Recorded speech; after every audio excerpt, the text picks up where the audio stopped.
నమస్తే welcome to Bharati TV నేను బాపయ్య. తాజాగా తెలుగుదేశం పార్టీ ఆధ్వర్యంలో ప్రజాస్వామ్య పరిరక్షణ ఉద్యమం సజీవ సాక్ష్యం అనే పేరుతోటి ఒక పుస్తకాన్ని ఆవిష్కరించడం జరిగింది. అయితే ఈ పుస్తక ఆవిష్కరణ మీద దాంట్లో ప్రస్తావించిన కొన్ని అంశాల మీద వైఎస్ఆర్ కాంగ్రెస్ పార్టీ నేత లక్ష్మీ పార్వతి చాలా తీవ్రంగా విరుచుకుపడ్డారు. సో మరి ఆవిడ ఎందుకు అలా మాట్లాడారు, ఏ విషయాల మీద అలా మాట్లాడారనే వాటి మీద మనకి విశ్లేషించి చెప్పడానికి మనతో పాటు senior political analyst Adusumalli Srinivasarao గారు ఉన్నారు. ఆయనతో మాట్లాడి వివరాలు తెలుసుకుందాం. సార్ నమస్కారం అండి. నమస్కారం అండి. సార్ ఏంటి సార్ లక్ష్మీ పార్వతి ఇలాంటి వ్యాఖ్యలు చేయటం ఎంతవరకు సబబంటారు? అంటే చంద్రబాబు గారే దుర్మార్గంగా ఎన్టీఆర్ని దించేసి పార్టీని లాక్కొని ఆయన చేతిలో ఉన్న ఆస్తుల్ని లాక్కొని పార్టీ ఫండ్స్ను కూడా ఆయన తీసుకోవడానికి వీలు లేకుండా చేసి ఆయన్ని దించేశారు అని చెప్పేసి ఈ సజీవ సాక్ష్యం అనే పుస్తకం కూడా అంత నిజాలేమి రాయలేదు, నన్ను అడిగితే అసలు నిజాలు చెప్పేదాన్ని, నన్ను పిలవాల్సింది కదా అని చెప్పేసి ఆవిడ మాట్లాడటం జరిగింది. ఏమంటారు దీని గురించి, ఎట్లా చూడొచ్చు అసలు? అలా కదండి, ఇప్పుడు 1984లో ఎన్టీ రామారావు గారిని పదవీచ్యుతుడిని చేసిన కార్యక్రమం అప్పుడు ఏం జరిగింది అనేటువంటి ఆ చరిత్ర గురించి అప్పుడు ఒక ఉద్యమం జరిగింది. ప్రజాస్వామ్య పరిరక్షణ ఉద్యమంగా పిలుస్తారు దాన్ని. ఎందుకంటే 84లో ఎన్టీ రామారావు 84 ఆగస్టు 15 అంటే 16వ తారీఖున ఆయన బర్తరఫ్ చేశారు. సెప్టెంబర్ 16 మళ్ళీ తిరిగి కూర్చోబెట్టారు ఆయన. అంటే ఒక నెల రోజులు 30 రోజుల పాటు నడిచింది అది. అప్పుడు రామ్లాల్ అనే గవర్నర్ ఉండేవాడు. నాదెండ్ల భాస్కర్రావుకి మెజారిటీ లేకపోయినా మెజారిటీ ఉన్నట్టుగా సమర్పించి సంతకాలు పెట్టించి వేరే దేనికో సంతకాలు తీసుకుని సంతకాలు వచ్చి అది చూపించి రామారావు గారిని పదవీచ్యుతుడిని చేసే బర్తరఫ్ చేసేసారు. తర్వాత ఆయన రాష్ట్రం అంతా అట్టుడిగిపోయింది. అనంతపురంలో అయితే 5 చచ్చిపోయారు పోలీస్ కాల్పుల్లో అదే రోజు, మీకు తెలిసిన రోజుని. రాష్ట్రం అంతా అగ్నిగుండం అయిపోయిందండి. ప్రజలందరూ బయటకు వచ్చేసారు. ఒక ఉవ్వెత్తున ఉద్యమం లాగా. అసలు మామూలుగా కాదు అది. మీ పిల్లలు మీకు తెలియదు అది. అసలు అలాంటి ఉద్యమాన్ని మనం చూసి ఉండం. ఎందుకంటే ఎవడో ప్రేరేపితం కాకుండా నాయకత్వం వహించకుండా స్వచ్ఛందంగా ప్రజలు బయటకు వచ్చి ఉద్యమం చేశారు. అంటే దీనికి ఎవడో ఒక లీడ్ చేస్తారు కదా. అవును సార్, జనరల్గా ఇలాంటి ఉద్యమాలకు ఎవరో ఒక లీడ్ చేసేవాళ్ళు. భావోద్వేగాలతో కూడిన ఉద్యమాలు అన్నిటికి చాలా వాటికి నాయకత్వం ఉంటుంది. మన దేశ స్వాతంత్ర పోరాటానికి కూడా నాయకత్వం ఉంది. అవును. కానీ ఎన్టీ రామారావు గారిని దించేసినప్పుడు జరిగిన ప్రజాస్వామ్య పరిరక్షణ ఉద్యమంలో నాయకత్వం లేదు. స్వచ్ఛంద ఎవరన్నా ఇక్కడ ఇలా సమావేశం అవుతున్నారంటే పులోమని వచ్చి పడిపోయారు జనం, అంతే. అసలు ఎన్టీ రామారావు గారు ఈ విషయంలో ఆయన మహజ్జాతకుడు అనిపించింది నాకు. ఎందుకంటే ఈ విషయంలో లెఫ్ట్ రైట్ అంటే వామపక్షాలు బీజేపీ పరస్పరం విరుద్ధ స్వభావం, విరుద్ధ భావజాలం, తూర్పు పడమరలాటోళ్ళు వాళ్ళు కూడా ఒకే వేదిక మీద కలిశారు రామారావు గారిని ఈ ఉద్యమంలో. విజయవాడలో జరిగిన ఒక సభ అయితే ఉంది, హైదరాబాద్లో కానీ విజయవాడలో కానీ జరిగిన సభల్లో అసలు ఈ దేశంలో అప్పటి వరకు కాంగ్రెస్ మినహాయించి మిగతా పార్టీల నాయకులు అందరూ ఒకే వేదిక మీదకి వచ్చారు. ఓకే, ఒక అద్భుతమైన ఘట్టం అండి అది. జ్ఞాని జైల్ సింగ్ గారి దగ్గరికి వెళ్ళటానికి వీళ్ళ మీద ఎంత నిర్బంధం కొనసాగించారు. అప్పట్లో వ్యవస్థలో పోలీసు అధికారులు కొంచెం మంచిగా ఉండేవారు. అంటే వాళ్ళు చట్ట ప్రకారమే నడుచుకున్నారు, మరీ అడ్డుగోలుగా వెళ్ళలేదు. ప్రభుత్వాలు ఆదేశించిన ఇలా ఎమ్మెల్యేలందరినీ గ్యాదర్ చేసి ఆళ్ళో క్యాంపు వీళ్ళో క్యాంపు పెట్టిన ఇక్కడ ఉంటే ఇబ్బంది ఉంటుందని కర్ణాటక వెళ్ళి రామకృష్ణ హెగ్డే గారు ఉండేవారు అక్కడ ముఖ్యమంత్రి. ఇవన్నీ పుస్తకంలో రాశారు. అంతా అనేక సార్లు మాట్లాడడం దీని మీద చాలా మందికి తెలిసిన చరిత్రే. పిల్లలకి వీళ్ళకి అసలు ఏం జరిగిందో ప్రత్యక్షంగా మేము ఆ ఉద్యమంలో పాల్గొన్నవాళ్ళు. మేము మా ఎమ్మెల్యే నాదెండ్ల భాస్కర్ వైపుకి వెళ్ళిపోయాడు. అందుకని మేము వాళ్ళ ఊరు వెళ్ళి వాళ్ళ ఇంటి ముందు స్టేజ్ కట్టి దాని మీద మాట్లాడాం, వచ్చి రాజీనామా చెయ్యాలి. అలాంటిది అయితే లక్ష్మీ భారత్కి ఆ ఎపిసోడ్లతో అసలు సంబంధం లేదు. ఆవిడ దీని గురించి మాట్లాడకూడదు.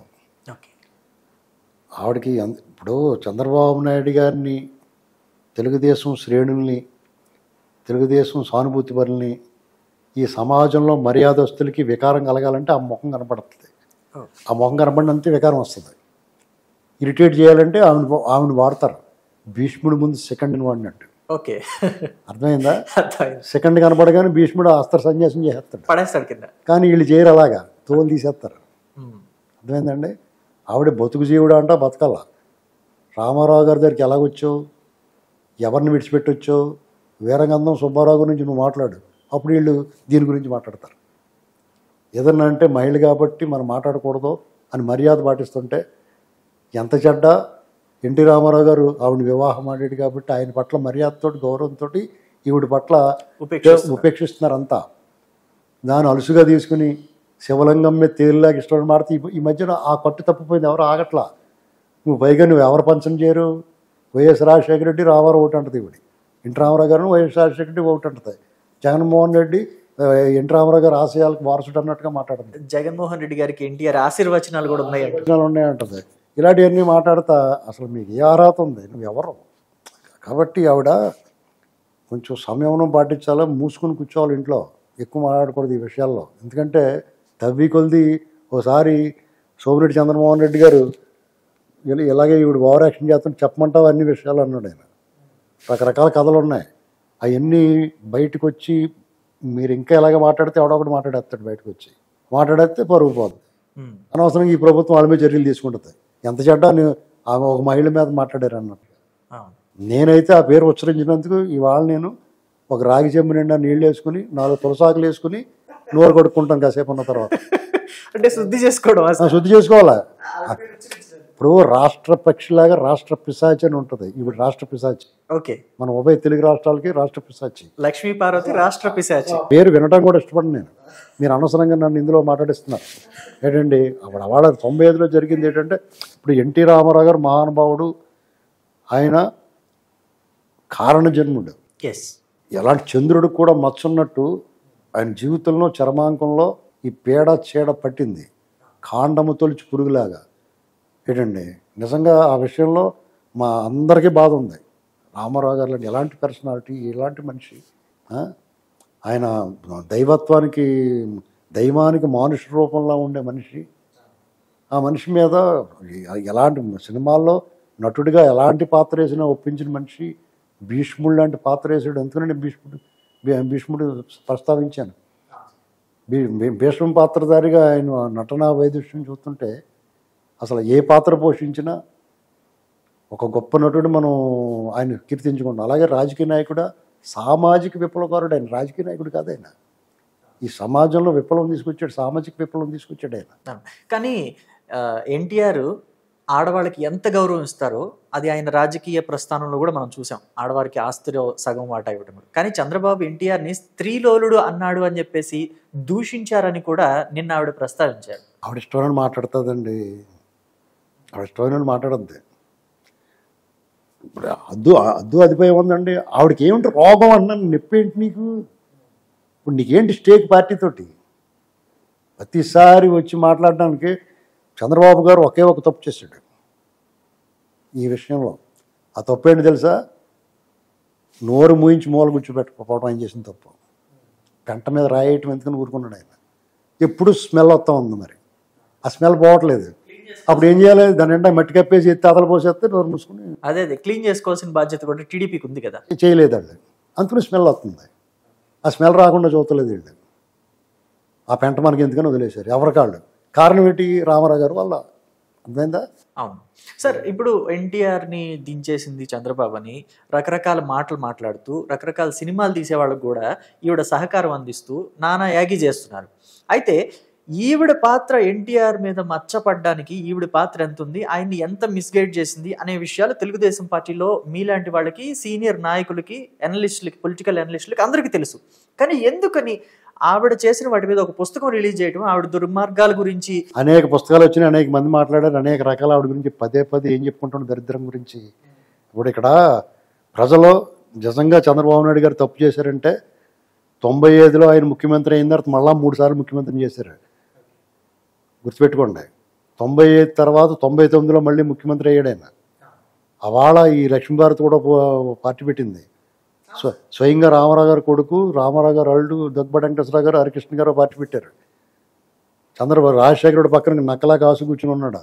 ఈ చంద్రబాబు గారు వెన్నుపోటుదాడు అనేటువంటి నింద వేసి ఉచిత విద్యుత్ అనేటువంటి తాయిలం కూడా ఇచ్చాడు అప్పుడే.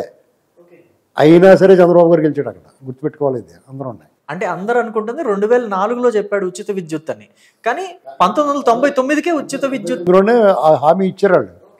అయినా సరే పనిచేసే ముఖ్యమంత్రిగా ఆయన ఆ రోజు పేరు తెచ్చుకుని గెలిచాడు.